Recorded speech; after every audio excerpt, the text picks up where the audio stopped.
Michaela Murphy.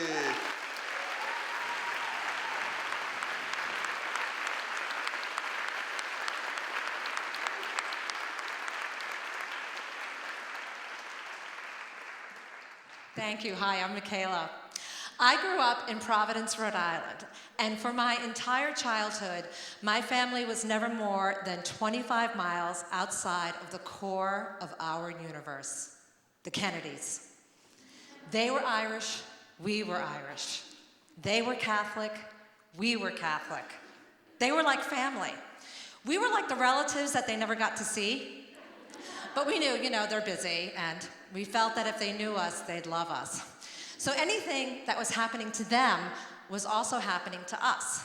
So their tragedy plus our own tragedy was a lot. So this one Thanksgiving, we're driving home from dinner and a family fight at Grandma's house. And on the radio, there was a playing of the JFK assassination, this commemoration. And I'm sitting in the back seat, and I start to cry. And my sister Erin says, "Dad, Michaela's crying." And my father took that car, and he pulled it right over to the shoulder of I-95.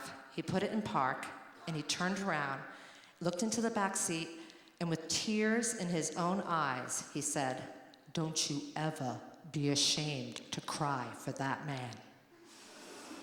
My parents got married in St. Mary's Church in Newport, Rhode Island, the same exact church as Jack and Jackie. My father gave my mother jewelry, exact replications of the jewelry that Jack gave to Jackie. And every summer during the 70s, my 4 aunts would take me and my 2 cousins on their dream vacation, a week in Hyannisport on the beach, sharing beachfront with the Kennedy compound. Every day for a week, my Aunt Pat would roll up her sister's hair, and my aunts would apply sunscreen to the backs of their necks, and the tops of their hands, and the tops of their feet, and they would drag their beach chairs down to the beach, and they would set them up perfectly. Not facing the water, not into the sun for tanning, but perfectly for spying on the Kennedys. Every day for an entire week, my 4 aunts would sit there with high-powered binoculars, and they would keep constant surveillance. And every year, they would have the same exact conversations. Usually, the first sighting was made around 10 o'clock. They got Rose out, walking. Ethel looks drawn. And then my Aunt Gert would say, "Oh, how old is Rose anyway?" And my Aunt Momo would make the calculations. "Well, let's see. Jack died in 63, and then Joe died in 79, making her a widow at 81, and her birthday was 2 weeks last Thursday, so she's 85. And then we'd break for lunch. After lobster and hosing all the kids down, they'd hustle back to their posts. And every now and then, they'd spot someone that they didn't know. Who's that one? Who's that one? So they'd draw out the family tree in the sand, they'd analyze it, they'd come up with a profile, and they'd crack the code. It's one of Bobby's. Now, any mention of Bobby always brought up the inevitable, "Oh, Mary, Mother of God, I hope they never tell poor senile Rose about that Bobby. It'll break her." And then the long afternoon stretch would be broken by the annual observation, "You don't see Jackie much around here." And my aunts would drop their binoculars, and they'd all look at each other meaningfully. Now, all of this meant that no one was paying any attention to us in the water. Now, had an aunt, perhaps in an effort to relieve a cramp in her prying neck, just kind of glanced over towards the water's edge, she may have seen us one summer find this tiny, plastic, half-inflated raft. She might have cried out in alarm at the lack of oars or life preservers. She might have had a conniption fit to watch the 3 of us climb inside this thing, shove off, and drift into the violent riptide that would sweep us within 5 minutes out to the open sea and then Nantucket-bound ferry. But an aunt didn't, and we did. It all happened so fast that it wasn't until we realized that we were able to make out the specific features of the ferry passengers that we were really far from shore. We were so far from shore that my 4 aunts had been reduced to these 4 hopping dots. We all just looked at each other, and right then, this gigantic Atlantic swell crashed over our heads and sunk this raft. And then when the water cleared, out of nowhere appears this powerboat. And inside of the powerboat are David and Michael Kennedy. So David and Michael pull us up out of the water and into the boat, and my cousins and I are like, oh my God, we are saved by a powerboat. And then they head back towards the shore, and we're all psyched because we're saved, we're not gonna drown, until we see the 4 hopping dots morph back into my 4 crazed, livid aunts. All right, now my family, just like any family, has these things that they individually do when it comes to punishment and getting into huge trouble. Like my Aunt Gert would get so mad at us that all she could do would be to grit her teeth and just yell out our names and addresses. She would go, Eileen and Kevin, 275 Hooper Street. Michaela Murphy, 180 Asylum Road.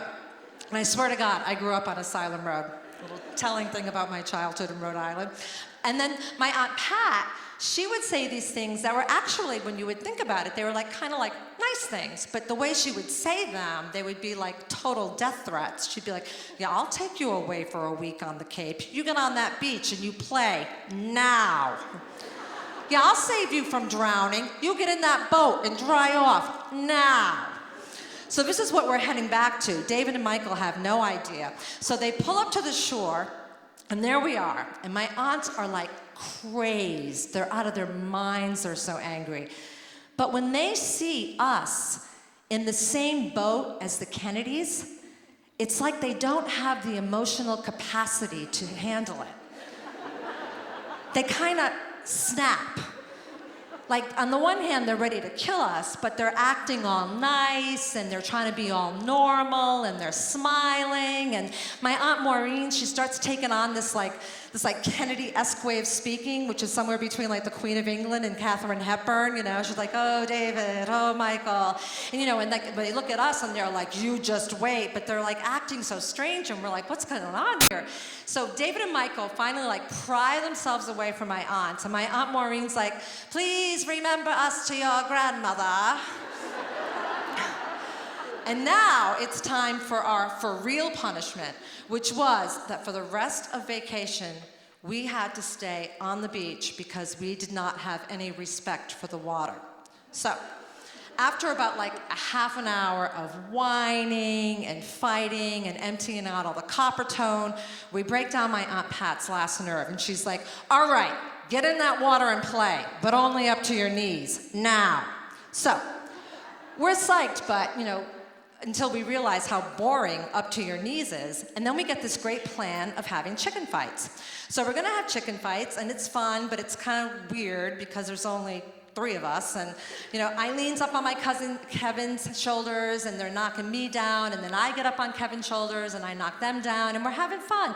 And then my Uncle Al, who never, ever, ever, ever in our entire childhood played with us, he came into the water to have chicken fights with us.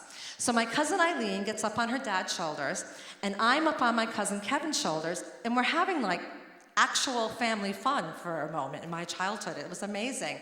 And then I accidentally kick the side of my Uncle Al's head really, really hard, and his eyeball pops out of his head, falls into the water, and it sinks. His eyeball popped out of his head, and then it fell into the water, and it sank. We were like, oh my God, in instant, complete trauma for the rest of our lives. Like right this second, there is a part of me on that beach screaming. We didn't know he had a fake eye. Nobody told us he had a fake eye. They didn't tell us that he had a fake eye because they didn't want us bragging to all the neighbors about him having a fake eye. So they didn't tell us, so we didn't know. I mean, later on there was Sandy Duncan in Colombo, but this was way before that. So we were standing there like, oh my, and you cannot just say you're sorry to someone when you kick out their eye. And my Uncle Al is standing there, and he's got the lid open, and inside you can just see the skin and the eyeball gone. And Eileen and Kevin are looking at me like, you broke our dad. And I was just like, oh my God. Like, I wasn't even Michaela anymore. Like, for the rest of my life, I was gonna be Murph's girl who kicked Al's eye out on the Cape. And I was just standing there like, oh my God. And then my aunts start freaking out because this eyeball that my uncle had was like, the fake eye was like a top dollar one. Like, it was magnetized so it kept up with the other one. And my aunt just said, you know, vacation is over. And that I had just better pray that they got some of that deposit money back because now they had to buy another top dollar eye and that was not in the budget.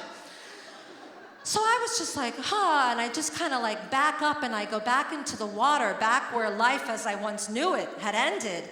And it's totally ridiculous and utterly futile, but I just like bend over and I just start like sifting through the sand and the rocks and the shells, and it's ridiculous, but like I will never, ever stop looking for this eye. I pledge to God for no more future happiness until I find this eye.